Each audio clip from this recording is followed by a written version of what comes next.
Hello everyone and welcome to another Forge map feature. My name is Andrew and today I have a 1v1 map to share with you all, and I'm sorry that I'm sticking to all these small player maps, 2v2s, 1v1s, but to be fair, the last map feature I did was a 2v2 map, and the reason for that is because I seem to have lost the magical power to summon full lobbies out of thin air, and I'm stuck to doing these small maps, and hopefully I'll be able to bring more 4v4 maps, maybe even some big team. But yeah, let's just get on with the feature. This map is called Eggplant, and it was made by Elysium. He made it for the 1v1 tournament that Forge Hub has been hosting, and which is done now. The winners have been announced, but this map was made for that, and I did enjoy it quite a bit, even though it didn't win, so I decided to just go ahead and give it a feature. Now, Eggplant here, other than having one of the worst map names in Halo 2 Anniversary so far, is a symmetric 1v1 map built on Nebula. The map features some very fast-paced gameplay. I mean, it is a 1v1 map, but the way it's built allows for some fast-paced gameplay because of all the open sight lines and the teleporters linking up with other areas of the map. You'll be able to find your opponent quite easily. There were very few dead moments in the game where nothing was happening and players were just trying to find each other, which is always nice in a 1v1 map. The map houses a sniper rifle and a brute shot as its main power weapons, and I did enjoy both of these power weapons in the map. I felt like they fit with the map. For example, the sniper rifle becomes very useful if used properly because of the sightlines that the map has, and it has no spare clips, so players will have to use the ammo very smartly. And here's an example of an area in the map where the sniper rifle could shine as a weapon, except I don't have it with me right now. I'm stuck with my battle rifle because it ran out of ammo. But later on in the gameplay, I do believe I try and use the sniper rifle and utilize this top part of the map, because it does give a sight line to what I believe is the map's most powerful area. The most powerful position for me in the map is actually not the highest part with the curved pathway, and later on I will explain why I think that.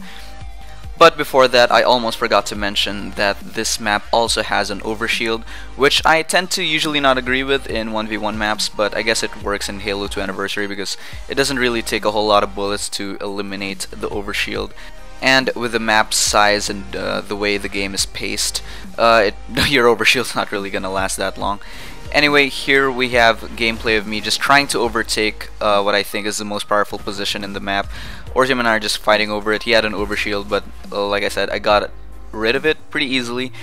And here my opponent makes the mistake of thinking I pushed up, but I was just hanging around in the ramp that I was in. So I managed to take him out pretty easily. And now I'm just going to utilize this position in the map.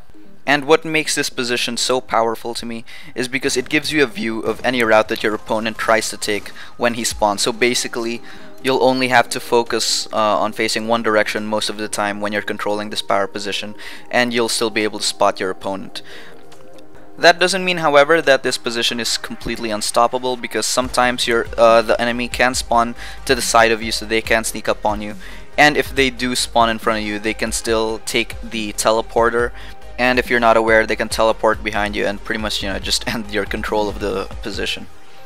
The next most powerful position in the map would be the curved walkway, I guess, or the curved bridge on top of the map. This is the second most powerful one because it is slightly more exposed than the first one that I talked about. And right now, my opponent is controlling that area, and I'm trying to find a way to get up there. I know that if I take this gravity lift that takes me up there, he'll be waiting for me and I'm just gonna die. So what I decided to do is just take one of the teleporters and take just an easy route to get up here. He wasn't aware of me, and I just managed to take him out very easily. And that's something that I do enjoy about this map. It's that no matter how powerful a position can be, especially if your opponent is using it properly, if you're smart about the way you move around the map, you'll be able to get the upper hand on your opponent and even get the kill.